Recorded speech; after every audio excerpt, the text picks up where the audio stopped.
नमस्कार, आप देख रहे हैं पॉलिटिकल पंचायत और अंता का जनादेश अब सामने आ चुका है। प्रमोद जैन भाया 15,000 वोटों से ज्यादा से के अंतर से जीत चुके हैं और नरेश मीणा तीसरे नंबर पर रहे, मोरपाल सुमन दूसरे नंबर पर रहे। आंकड़े काफी चौंकाने वाले थे, लेकिन सवाल यह कि प्रमोद जैन भाया के जीत के पीछे क्या फैक्टर रहे, क्या रणनीति रही, इस बारे में हमें स्वाति जी पूरी डिटेल से बताएंगी कि आखिर उनकी रणनीति क्या थी। देखिए दीपक, जैसे कि मैंने पहले भी बताया था कि भाया की रणनीति पहले से ही बहुत मजबूत रही। वो शुरुआत से एक रणनीति पर काम कर रहे थे। हालांकि नरेश मीणा जो है वो भी बहुत लंबे समय से प्रचार प्रसार कर रहे थे, लेकिन उनके पास कोई भी ऐसी खास रणनीति नहीं थी जिसपे कि वो काम कर पाए।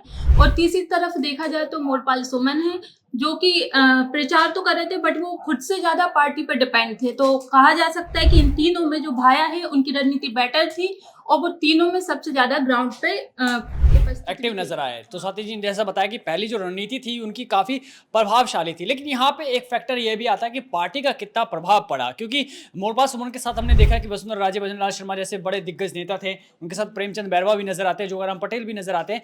तो यहाँ पे पार्टी का क्या प्रभाव पड़ा प्रमोद जैन भाया की जीत के लिए।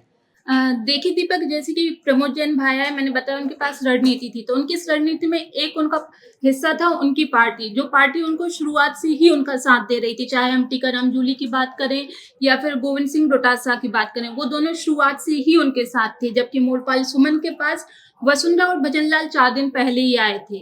और तीसरी तरफ अगर नरेश मीणा को देखा जाए तो उनको भी पार्टीज का सपोर्ट मिला, जैसे कि उनको आरएलपी का सपोर्ट मिला, सपा का मिला।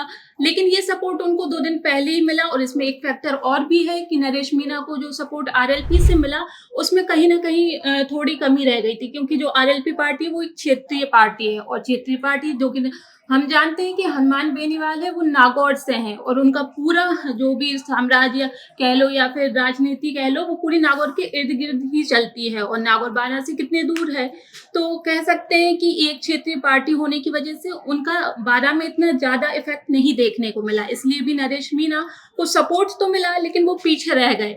और जो भाया है, भाया की अपनी पार्टी के सपोर्ट के साथ उन्होंने अपना खुद का जो रणनीति थी दोनों को मिला के वो उन दोनों से आगे रहे। एक चर्चा स्वाति जी यहाँ पे चलती रही थी लोकल वाली, कि लोकल नेता है मोरपाल सुमन, लोकल नेता है प्रमोद जैन भाया, नरेश मीणा को बाहरी बताया गया। तो ये लोकल फैक्टर इस बार कितना हावी रहा है यहाँ पर। दीपक, जैसे कि जो भाया है वो जन्मे तो 12 में है, लेकिन वो पहले 2 बार अंता में विधायक रह चुके हैं। तो जहां तक अगर देखा जाए तो भाया की वहां के लोकल लोगों में ज्यादा पहुंच और ज्यादा पकड़ रही है। और मोरपाल सुमन को देखा तो वो ग्राउंड पे तो वो दिखाई ही नहीं दिए। हालांकि थोड़े बहुत सोशल मीडिया पे दिखाई दिए, वो भी उनकी पार्टी के साथ, अकेले तो वो कहीं भी दिखाई नहीं दिए। तीसरी बात मैं फिर कहूंगी कि नरेश मीणा ग्राउंड पे दिखाई दिए, लेकिन वो वहां के लोकल नहीं थे, तो शायद उनके लोगों में उतनी पहुंच और पकड़ ना हो पाए। लेकिन फिर भी उन्होंने माली समाज को साधने की बहुत कोशिश की थी।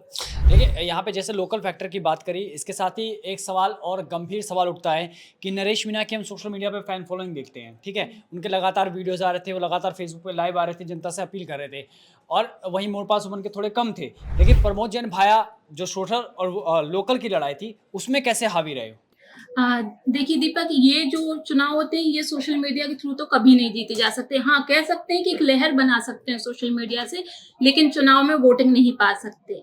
तो ऐसा ही कुछ रहा नरेश मीणा, प्रमोद जैन भाया और मोरपाल सुमन के साथ। नरेश मीणा ने सोशल मीडिया पर अपनी अच्छी खासी पकड़ बना ली, खूब वीडियोस बनाए, लेकिन वो ग्राउंड पे कहीं ना कहीं उनकी कमी देखने को मिली। मतलब जो भीड़ नरेश मीणा के साथ नजर आ रही थी वो वोट में तब्दील नहीं हो पाई। हाँ। लेकिन एक अहम सवाल ये भी कि जो अंता का इतिहास बताता है, भाया लगातार 2 बार मतलब 2 बार वहां विधानसभा चुनाव जीते हैं, क्या इसका असर भी पड़ा है वहां की जनता के ऊपर। हाँ दीपक, बिल्कुल, क्योंकि 2 बार चुनाव जीत चुके हैं भाया, तो कह सकते हैं कि भाया के पास लोगों के आसपास की पहुंच बहुत ज्यादा थी, जो कि नरेश मीणा को एक तरह से ये भी कह सकते हैं कि उनको लोगों तक ये नहीं पता था कि लोगों को कैसे ग्रैब किया जा सके। ये भाया इसमें माहिर होंगे, क्योंकि वो पिछले 2 बार से चुनाव जीत चुके हैं। तो ये चुनाव एक ऐसा भी था कि अनुभवी और नए के बीच में, क्योंकि प्रमोद जैन भाया जो है हमें अनुभवी नेता नजर आते, 2 बार के चुनाव जीते, लगातार 4 बार लड़े भी हैं चुनाव। मोरपाल सुमन के लिए पहला चुनाव था, नरेश मीणा के लिए हालांकि ये मतलब तीसरा चुनाव था, लेकिन वो बाहरी थे। तो क्या यहाँ पे अनुभव और युवा नेता की जो टक्कर थी, या अनुभव या फिर नए नेता की जो बात थी, क्या उसका असर भी पड़ा है।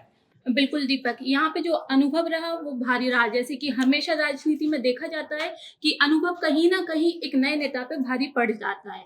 तो जो भाया 2 बार अंता के लोगों की सेवा कर चुके हैं, तो हो सकता है कि लोगों को भाया पे ज़्यादा विश्वास रहा हो और नरेश मीणा को वो ये भी मान सकते हैं कि वो उनके वहाँ का नहीं था। तो हो सकता है कि नरेश मीणा चुनाव जीतने के बाद वापस अपनी जो भी उनकी जगह है वहाँ पे पहुँच जाएँ। और कई बार ऐसा देखने भी मिलता है राजनीति में कि नेता आते हैं, चुनाव लड़ते हैं और अपनी शहर या गाँव वापस लौट जाते हैं और जहाँ से जिस विधानसभा से चुनाव लड़ते हैं, वहाँ के लोगों को भूल जाते हैं। तो ये भी एक फैक्टर हो सकता है कि लोगों ने भाया को ज़्यादा विश्वास दिया हो।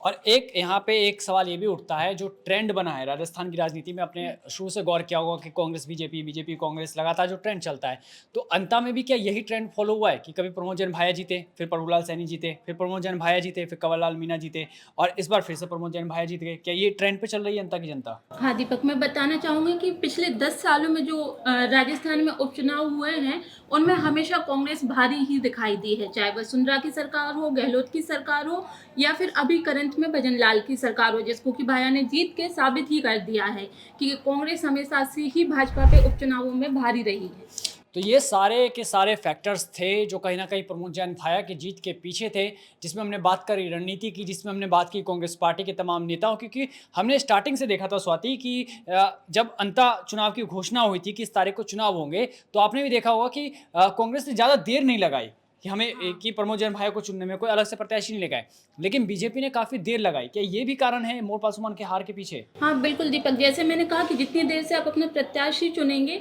उतना ही टाइम आपको आपकी रणनीति बनाने में और उसको फ़ॉलो करने में लगेगा और जितना समय इन चीज़ों में लगेगा, उतना ही ज़्यादा समय आपको पब्लिक को ग्रैब करने में लगेगा। तो एक बहुत बड़ा फैक्टर माना जा सकता है कि बीजेपी ने मोरपाल सुमन को अपना प्रत्याशी चुनने के लिए समय लगाया है। मतलब काफ़ी देर कर दी उन्होंने। हाँ, काफ़ी और देर इसमें कर भी कांग्रेस ने जीत दर्ज करी और अंता के चुनाव में भी जीत दर्ज करी। तो ये तमाम सारे फैक्टर्स थे प्रमोद जैन भाया के जीत के पीछे, मोर पासवान की हार के पीछे। अंता में नरेश मीणा जिस तरह से चुनाव लड़े, हालांकि उनको हार का सामना करना पड़ा, हालांकि उन्होंने कई तरह के आरोप भी लगाए प्रमोद जैन भाया पर, जो आगे आने वाले समय में देखा जाएगा कि क्या होगा। फिलहाल इस वीडियो में इतना ही। ऐसी तमाम वीडियो को देखने के लिए बने रहिए पॉलिटिकल पंचायत पर, और चैनल पर आप नए हैं तो चैनल को सब्सक्राइब करना ना भूलें। धन्यवाद।